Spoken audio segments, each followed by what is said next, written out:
Hi, my name is Phil Coe, your stock advisor or stock guy. Call me whatever you want, but all my friends know I'm into stocks. I'm a I'm an investor.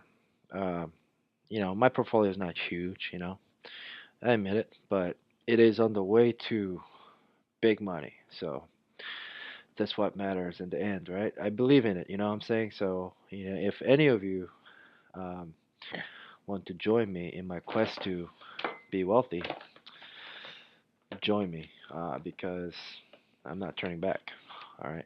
I'm going to add some real estate into my portfolio as I did before, and I lost, um, as I told everybody.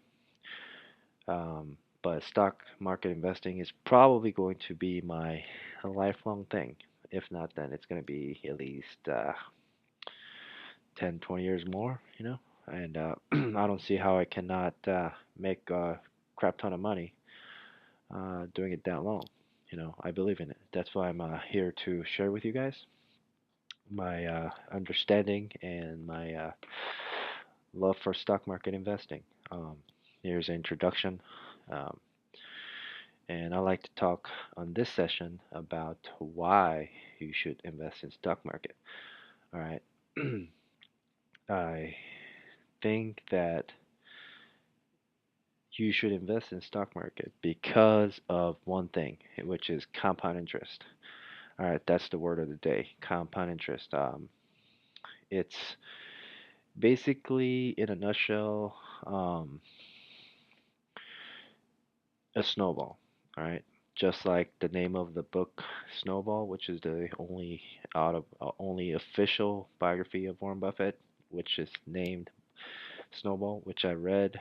It's like 600 some pages. It's ridiculously long, but I'm a big, huge fan of Warren Buffett, so I had to read it, and it was amazing. Anyway, the book is called Snowball because uh, that's what you know compound interest is all about. It describes it in one word, and I know I'm talking something of validity because he's called that, and this explains it. All right. So let's say you imagine a ball this small, the size of a grape, but it's perfectly circular, and then you roll it down the snow hill, and in the beginning it's going to catch a little bit of snow, right? Common sense. Each rotation is going to yield this much, all right? But as it gets larger and larger and larger, it's going to catch that much amount bigger each time as it catches. So that's how the compound interest works with the stock market. When you have $100 portfolio, 1% will yield, $1. $1,000 portfolio will yield $10.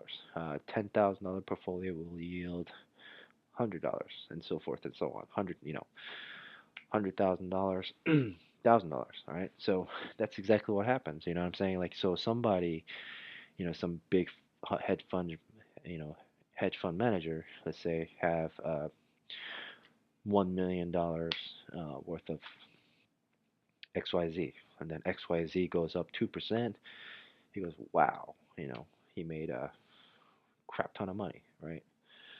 Um, and whereas this retail investor, such as me, the small guys, all right, let's say we have $1,000 worth of it, and it's big to us, right? But and then we made $10, all right?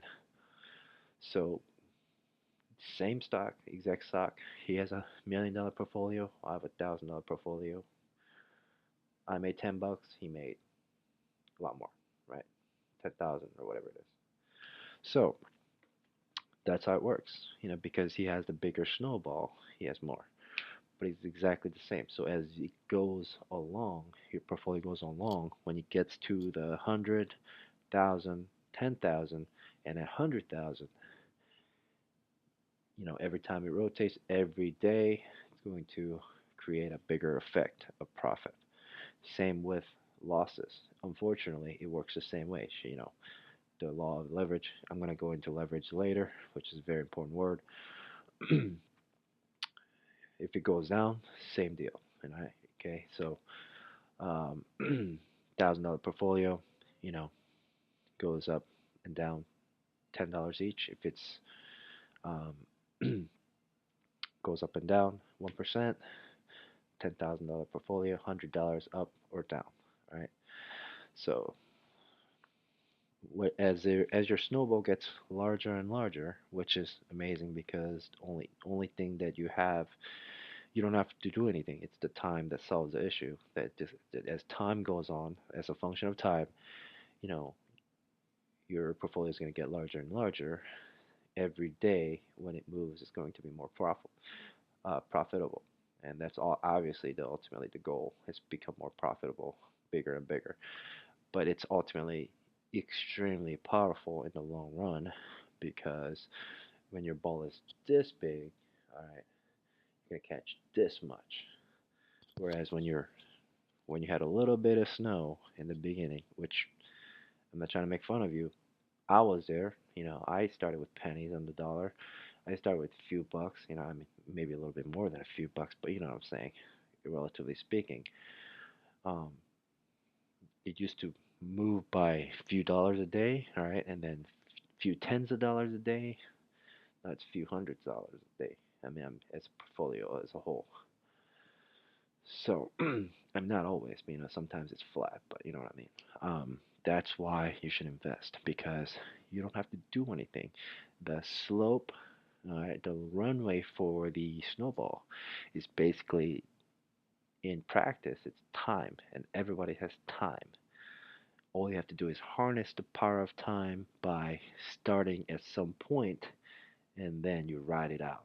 Everybody owns time, but not everybody utilizes it. Okay? A very, very important concept. So, the biggest and the most respected advisors or the pros will tell you the number one thing that you should do when it comes to stock investing is to start. That is obviously if you haven't started. And there's a reason for that, which I believe I just explained, but it's to harness time, which everybody has, unfortunately, which everybody has a finite number of times. So, so that's in a nutshell. This is the first episode of uh, stock investing tips and education from Phil, the stock guy.